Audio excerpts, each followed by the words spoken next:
Bismillahirrahmanirrahim. Sahabat beriman, tahukah Anda ada wanita yang dilarang untuk dinikahi, tapi justru diperbolehkan untuk dijima? Ini mungkin terdengar mengejutkan, bahkan membingungkan. Namun di baliknya ada penjelasan panjang dalam tradisi dan pemahaman Islam yang perlu kita pahami dengan hati yang tenang. Bismillahirrahmanirrahim. Assalamualaikum warahmatullahi wabarakatuh. Sahabatku yang dirahmati Allah, jika video ini Allah hadirkan di beranda YouTube Anda hari ini, maka yakinlah ini bukan kebetulan. Ini adalah bentuk kasih sayang Allah yang ingin mengingatkan kita dengan cara yang lembut. Innal hamdalillah nahmaduhu wa nasta'inuhu wa nastaghfiruh wa na'udzu billahi min syururi anfusina wa min sayyiati a'malina. Man yahdihillahu fala mudhillalah wa man yudlil fala hadiyalah. Wa asyhadu alla ilaha illallah wahdahu la syarikalah wa anna Muhammadan abduhu wa rasuluh. Amma ba'd. Terima kasih kepada seluruh sahabat yang senantiasa mendukung dakwah ini. Semoga Allah menjaga kesehatan kalian, meluaskan rezeki, dan menguatkan iman kita semua. Amin ya rabbal alamin. Sahabat beriman yang dirahmati Allah, dalam Islam seringkali kita memahami bahwa berhubungan intim dengan seseorang yang belum dinikahi adalah perbuatan yang terlarang dan termasuk dalam kategori zina. Namun ini akan menjadi suatu kejutan bagi sebagian orang bahwa terdapat wanita yang diperbolehkan untuk dijima tanpa adanya ikatan pernikahan, bahkan dengan larangan untuk dinikahi. Keadaan ini mungkin terasa membingungkan, namun di dalamnya terdapat kedalaman tradisi dan spiritualitas Islam yang perlu kita pahami dengan saksama.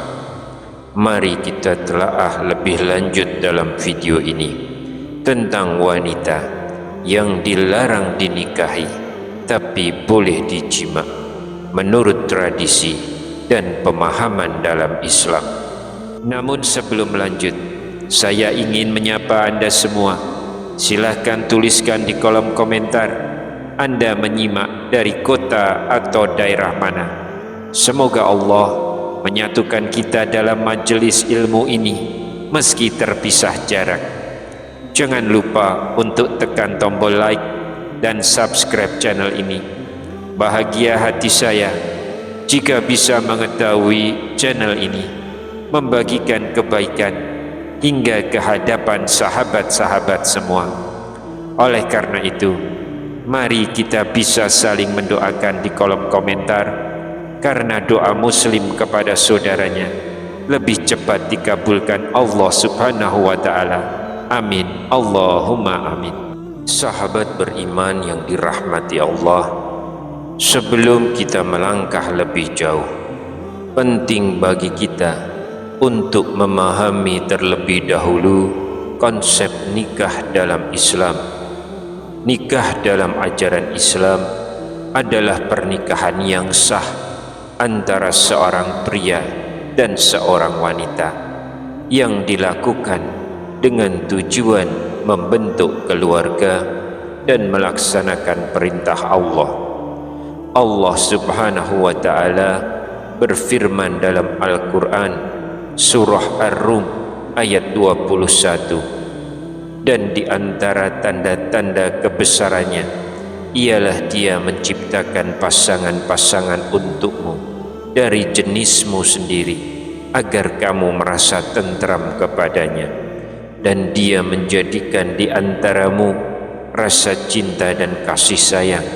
Sesungguhnya pada yang demikian itu benar-benar terdapat tanda-tanda bagi kaum yang berpikir.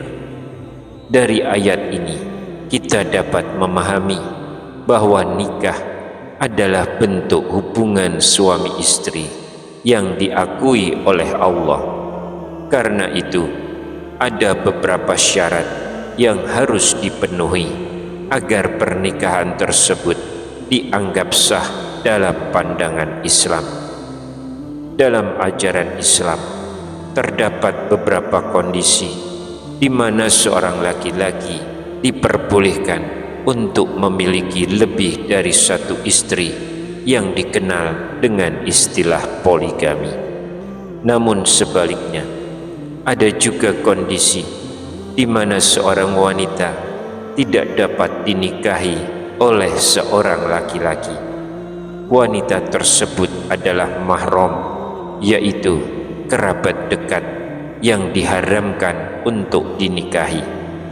Allah berfirman dalam Al-Quran Surah An-Nisa ayat 22, dan janganlah kamu menikahi wanita-wanita yang telah dinikahi oleh ayahmu kecuali pada masa yang telah lampau. Sesungguhnya perbuatan itu sangat keji, dibenci, dan seburuk-buruk jalan. Ayat ini menegaskan larangan menikahi wanita tertentu yang termasuk dalam kategori mahram, sahabat beriman. Namun terdapat kondisi yang berbeda, yaitu ketika seorang laki-laki tidak diizinkan untuk menikahi seorang wanita, namun masih diperbolehkan untuk berhubungan intim dengannya. Disinilah pentingnya memahami hukum-hukum Islam agar kita tidak salah dalam memahaminya. Salah satu contoh yang sering disebut adalah dalam konteks perbudakan, di mana seorang tuan yang muslim tidak diizinkan untuk menikahi budak wanitanya. Namun meskipun tidak diizinkan untuk dinikahi, budak wanita tersebut tetap dihalalkan untuk dijima. Akan tetapi ketika budak tersebut telah dimerdekakan, maka ia menjadi haram untuk dijima sampai dinikahi secara sah. Konsep ini dikenal dengan istilah milkul yamin yang disebutkan dalam Al-Quran. Dalam surat Al-Mu'minun ayat 5-6, walladzina hum li furujihim hafizun illa ala azwajihim aw ma malakat aymanuhum fa innahum ghairu ma'lumin, yang artinya, dan orang-orang yang menjaga kemaluannya kecuali terhadap istri-istri mereka atau hamba sahaya yang mereka miliki, maka sesungguhnya mereka tidak tercela. Para ulama menjelaskan bahwa milkul yamin merujuk kepada budak perempuan yang dimiliki oleh seseorang. Dalam kitab Al-Muhazzab karya Imam Abu Ishaq Asy-Syairazi yang kemudian dijelaskan oleh Imam An-Nawawi dalam Al-Majmu' disebutkan bahwa seorang tuan yang memiliki budak wanita tidak diperbolehkan menikahinya, namun diperbolehkan untuk berhubungan intim dengannya. Sebagian ulama seperti Imam Syafi'i juga berpendapat bahwa jika seorang tuan menikahi budak wanitanya, maka pernikahan tersebut tidak sah dan harus dibatalkan, karena pernikahan harus memenuhi hak-hak wajib seorang wanita, sedangkan dalam kondisi perbudakan hak tersebut belum sepenuhnya terpenuhi. Dalam kitab I'anatut Talibin dijelaskan pula bahwa budak wanita tidak boleh dinikahi karena statusnya menghalangi terpenuhinya hak-haknya. Maka dalam Islam, pernikahan diwajibkan bagi yang mampu dan telah mencapai usia yang tepat. Namun dalam kondisi tertentu, seperti pada kasus budak wanita, hak-hak tersebut belum bisa terpenuhi. Karena itu, untuk memperoleh haknya secara utuh, budak wanita harus dimerdekakan terlebih dahulu. Pandangan ini bisa berbeda tergantung mazhab dan konteksnya. Jika seorang budak wanita dinikahi, ia akan memiliki status sebagai istri. Namun jika tidak dinikahi, ia tetap berstatus sebagai budak. Dan dalam konteks ini, status kepemilikan budak dinilai lebih kuat dibandingkan status istri. Sahabat beriman, perbudakan memberikan dua faedah bagi tuannya, yaitu dapat dimanfaatkan untuk bekerja dan juga untuk berhubungan badan, serta dapat diperjualbelikan. Berbeda dengan istri yang tidak bisa diperjualbelikan karena bukan harta. Allah berfirman dalam Quran surah An-Nisa ayat 3, maka nikahilah wanita-wanita yang kamu senangi, 2, 3, atau 4. Tetapi jika kamu khawatir tidak akan mampu berlaku adil, maka nikahilah seorang saja atau hamba sahaya yang kamu miliki.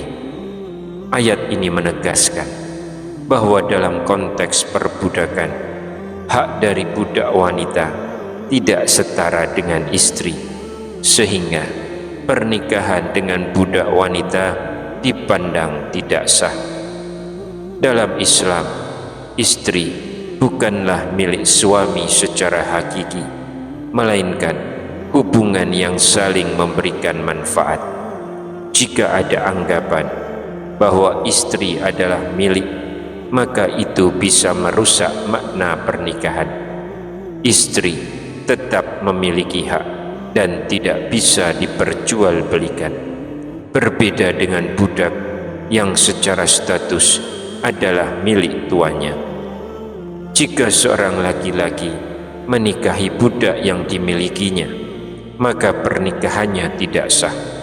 Namun jika ia memerdekakannya, barulah boleh menikahinya dan bahkan mendapatkan pahala yang besar.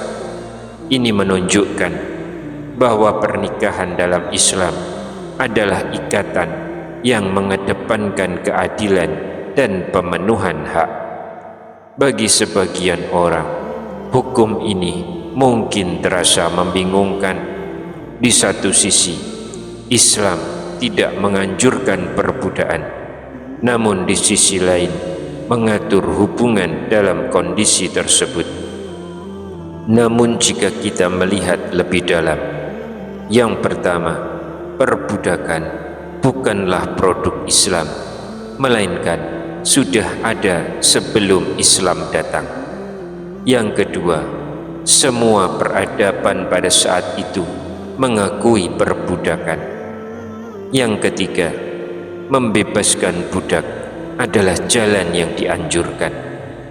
Yang keempat, perbudakan saat itu menjadi bagian dari sistem ekonomi.